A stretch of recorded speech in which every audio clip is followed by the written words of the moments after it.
শুভ সকাল। আজকে সকাল 6:30 বাজে, আর 6:30টায় তাড়াতাড়ি রেডি হয়ে আমরা সবাই মিলে বেরোচ্ছি। কোথায় বেরোচ্ছি বুঝতেই পারছো, দামোদর মাস লাস্টের 2 দিন আছে। তো ভগবানের সত্যি কৃপা থাকলে এরকমটা হয় আর কি। আমি ভেবেছিলাম হয়তো এবারে দামোদর মাসে ধামবাস করা হবে না, কিন্তু লাস্ট মুহূর্তে ভগবান কি না টেনে পারে তার ভক্তকে। একদমই তাই। আজকে চলেছি মায়াপুর। তো মায়াপুর যাচ্ছি গাড়ি টাড়ি নিয়ে নয়, একদম লোকাল ট্রেনে করেই যাব। আর খুব আনন্দ হচ্ছে, মানে কালকে রাতেই ঠিকঠাক হয়েছে, হুট করে একটা ডিসিশন হয়েছে। বাবা ছেলে সবাই রেডি হয়েছে, তো চলো যাওয়া যাক, আর দেরি করব না, সময় অনেকটা পেরিয়ে গেছে। আমরা এখন পৌঁছে গেছি শিয়ালদা স্টেশন। আর আমি এত বছর কলকাতায় থাকার পর এই প্রথম শিয়ালদা স্টেশনে আজকে এলাম, কারণ আগে যতবারই গেছি হাওড়া স্টেশন থেকে ট্রেন ধরেছি। তো সেটা তোমাদের সাথে একটু শেয়ার করে দিলাম। আর বাবুর ঘুম কিন্তু ছাড়েনি। আর এই সামনের দোকানটা থেকে ওরা তো টুকটাক ব্রেকফাস্ট করে নিল, আর এখানটায় দাঁড়িয়ে আছি ট্রেন কোন প্ল্যাটফর্মে দেবে। আর দেখো ফাইনালি আমরা ট্রেনে উঠে পড়েছি।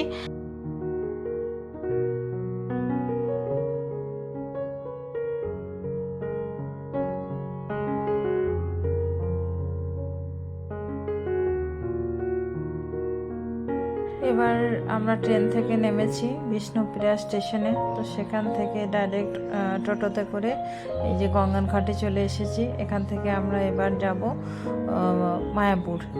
তো লঞ্চে উঠে সঙ্গে সঙ্গে আমরা মায়াপুর পৌঁছেও গেছি, কারণ বেশি সময় লাগেনি লঞ্চটা ছাড়তে।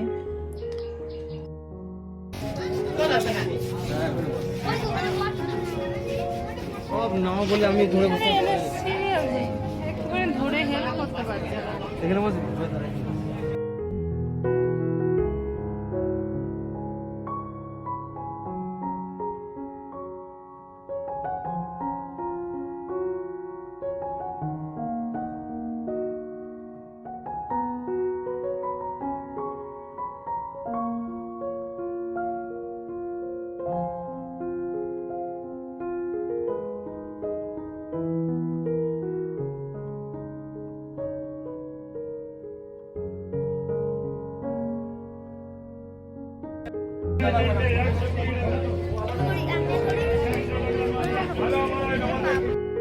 অনেক টাইম লাগবে, এখন নৌকাটা পুরো ভরবে, তারপর যাব। দেখা যাক, মনে হচ্ছে যেন চালু হয়ে গেছে।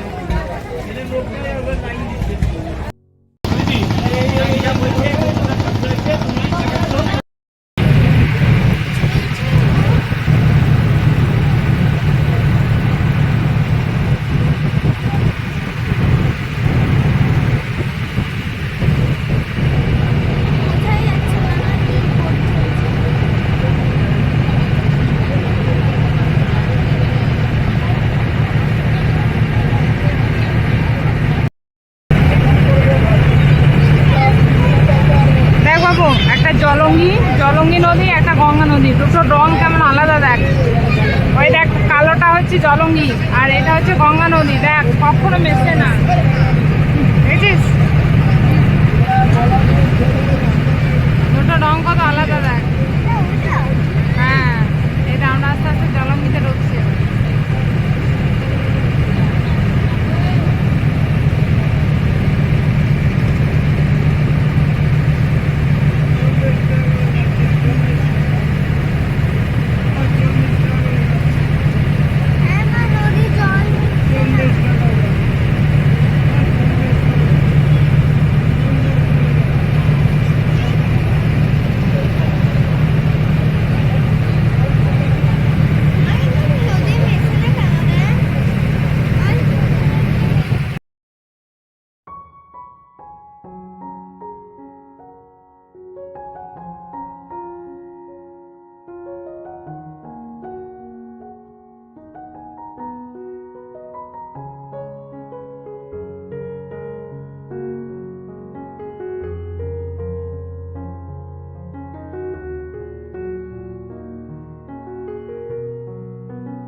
পড়ে যাবি।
রুমে ঢুকে গেলাম আর এতটা জার্নি করেছে তোজো যে আমি হোটেলে আসবো তাই বলছে। তো রুমটা একটু শেয়ার করে নিই তোমাদের সাথে।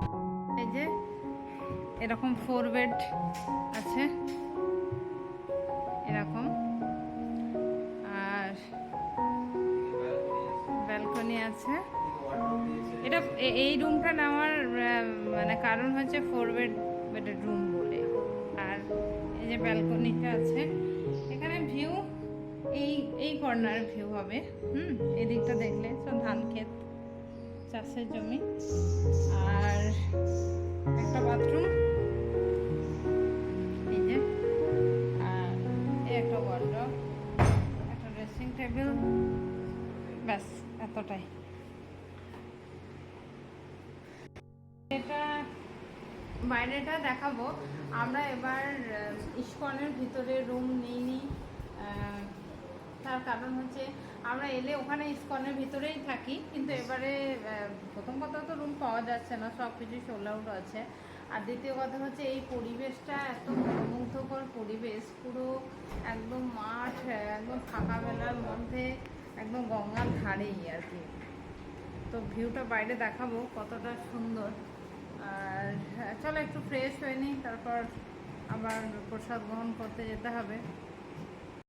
ভোগ গ্রহণ করতে যাচ্ছি, একটুখানি ফ্রেশ হয়ে পাওয়া যাবে কিনা সেটাই বুঝতে পারছি না।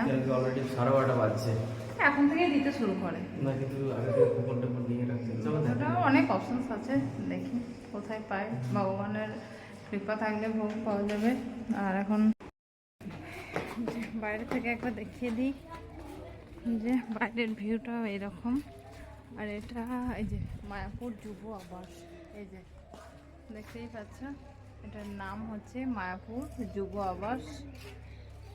আর হ্যাঁ, গাড়ি পার্কিংয়ের জায়গাও আছে। আর খুব সুন্দর, খুবই সুন্দর। আর দেখো এইটা নামার মেনই উদ্দেশ্য হচ্ছে এই যে এত সুন্দর একদম খোলা পরিবেশ। এইদিকে একবার যাবো আমরা সময় করে, এই মাটির রাস্তাটা ধরে একবার যাব। ওই যে দূরে ট্রাক্টর চাষে, আমার না গ্রামের বাড়ি ফিল হচ্ছে, আমার গ্রামের বাড়ি যেমন হয় আর কি। পাখিগুলো কত সুন্দর, একদম নেচার, একদম হাতের কাছে। গঙ্গাটা ওই সাইডে, আর সেই কারণেই এইটাতে আমাদের আসা। আর এই জায়গাটার নাম হচ্ছে গৌরনগর, লোকেশনটা হচ্ছে গৌরনগর, মন্দির থেকে একটু বাইরে, মোটামুটি 700-800 মিটার। তো এইটুকু, যদি নেচারের সাথে সময় কাটাতে চাও, মন্দির তো আছেই ভগবান, তাহলে এই জায়গাটা খুব বেস্ট অপশন। এই যে সুন্দর পরিবেশ। চলো এখন যাওয়া যাক মায়াপুরে ইস্কন মন্দির।